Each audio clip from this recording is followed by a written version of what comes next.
What is up, guys? Welcome back to another brand new video. Today we're doing another episode of Balisong review. This time it is on the Ceroni knives titanium tracker. This is a really cool little knife I've been dying to talk about, and honestly, of the three I have currently, this is probably my favorite, but I will explain why in a second. So let's go ahead and get started with this video. So let's do a little experiment thing first. I want to do this to the beginning first, just to let you guys know. A lot of you who watch my content are not subscribed. I think you guys, it's like around 96, maybe 95% of you aren't subscribed. And if you enjoy this content, I'm just going to be real with you guys. If you enjoy this content, subscribing will make it a lot easier for both of us. Because not only will you subscribe and get notifications, but you also get,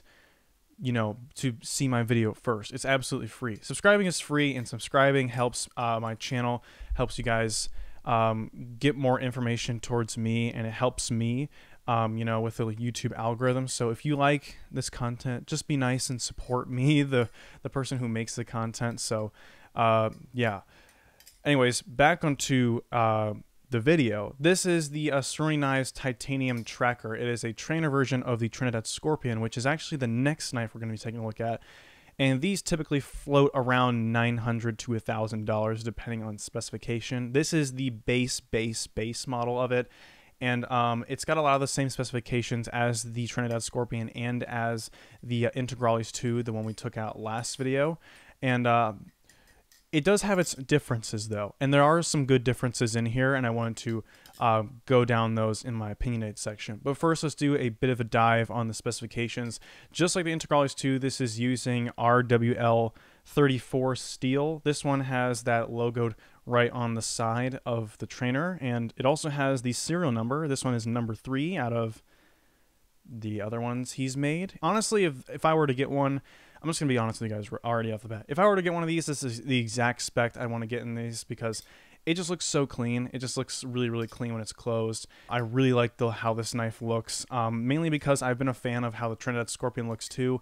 And this is probably one of the best looking trainers I've seen in a long time. So anyways, continuing, one thing I didn't know about RWL34 steel is that it's actually very, very good. And most of how it's good is because it's very good for polishing, it's very good for edge retention, and it's just a very responsible and well-rounded material for makers to work with. So that is why RWL34 steel is good. I forgot to do a little bit of research on that in the last video, so I ended up doing it prior to this video and found out a little bit of information. Not too much, though, because it was just a Google search. So yeah, anyways, this trainer blade is in pretty much a similar shape to the Trinidad Scorpion. It has a pretty cool function in the fact that it actually has interchangeable blades. Now, what I mean by that is that not all of the blades are live blades. There are trainer options that, like, if you didn't want a live blade in there, you don't have to. One of the main things with the titanium tracker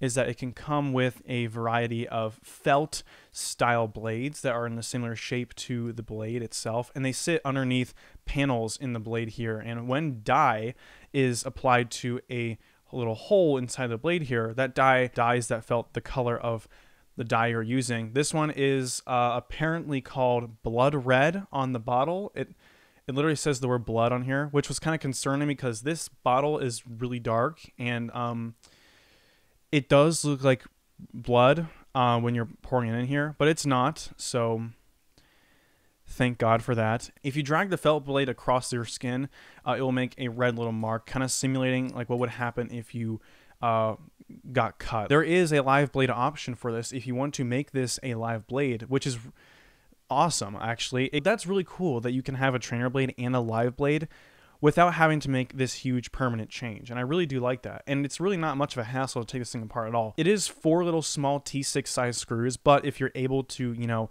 have a brain and keep track of where things go, I imagine you should be fine with taking this apart. So yeah, this thing is really, really cool. It has a really neat blade. Next thing we should talk about for the blade is the pinsless system. Like all three of these knives that we're taking a look at, they are all pinsless, and they're all using the same kind of pinsless system. And I'm going to say this once again, this pinsless system is very robust. I don't feel like this thing is going to collapse in on me. And I want to specify on this knife specifically, it feels a lot more solid than the Integralis 2. The Integralis 2 felt solid, but this knife brought another level of solidity to the table that is just more pronounced than the Integralis 2.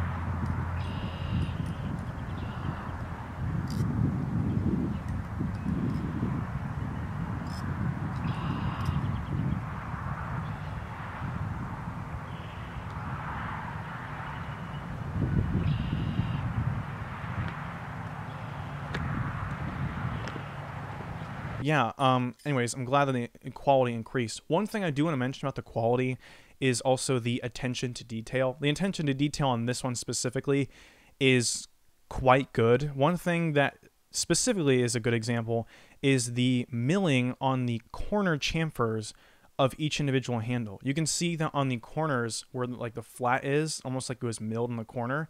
You can see that on the corner like milling, you can see that there's like this milling texture pattern, almost like an EX10 on the corners. That's just really, really cool in my opinion. Not only is this super functional and adds a lot of grip to the knife, but it just looks really good, and it's like really nice to just take your finger and just go right across. It's really...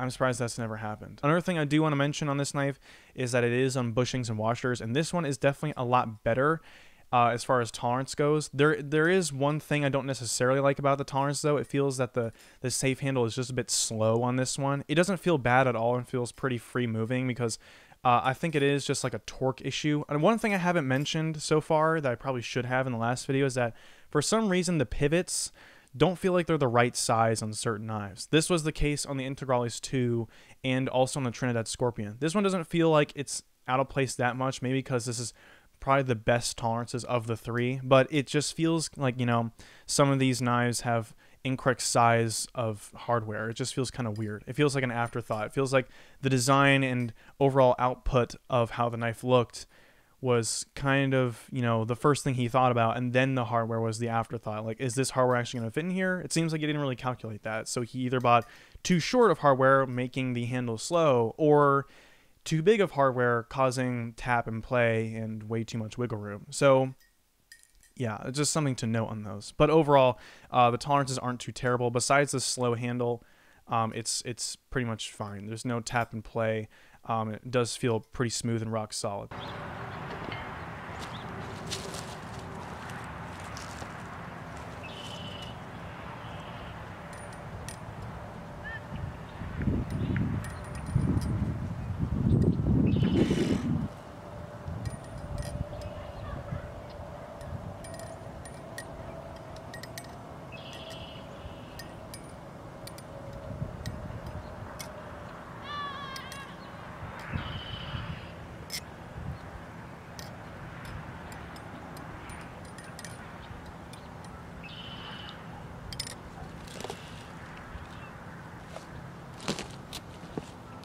If I had to give the tolerances a rating out of 10, I would say maybe a 7 out of 10. It's still smooth. It still feels solid like bushing should be. But it's just not as free swinging as I want it to be. So anyways, let's move on to the last and final thing I want to talk about, which is the performance. Out of all the three knives that we're taking a look at from Ceroni, this one is probably the one I prefer the most. Mostly because the balance feels like it is more handle focused.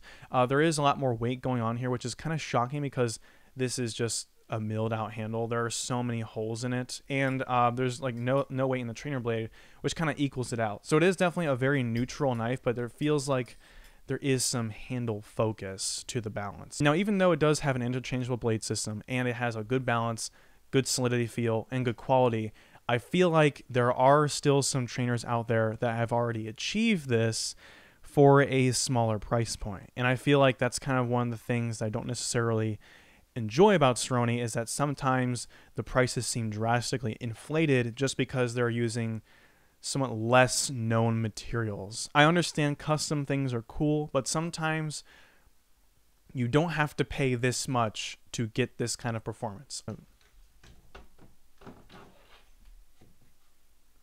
That's not very nice of you. Can you stop?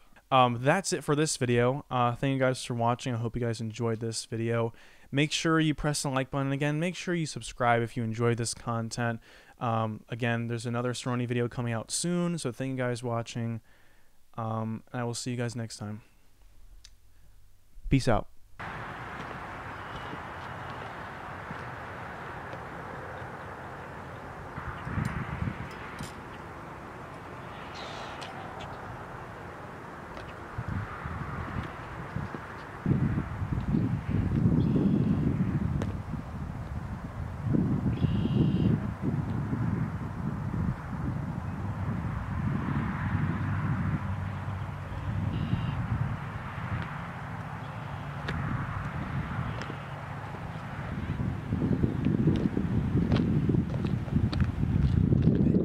I'm on some all black shit. You would think I was Batman.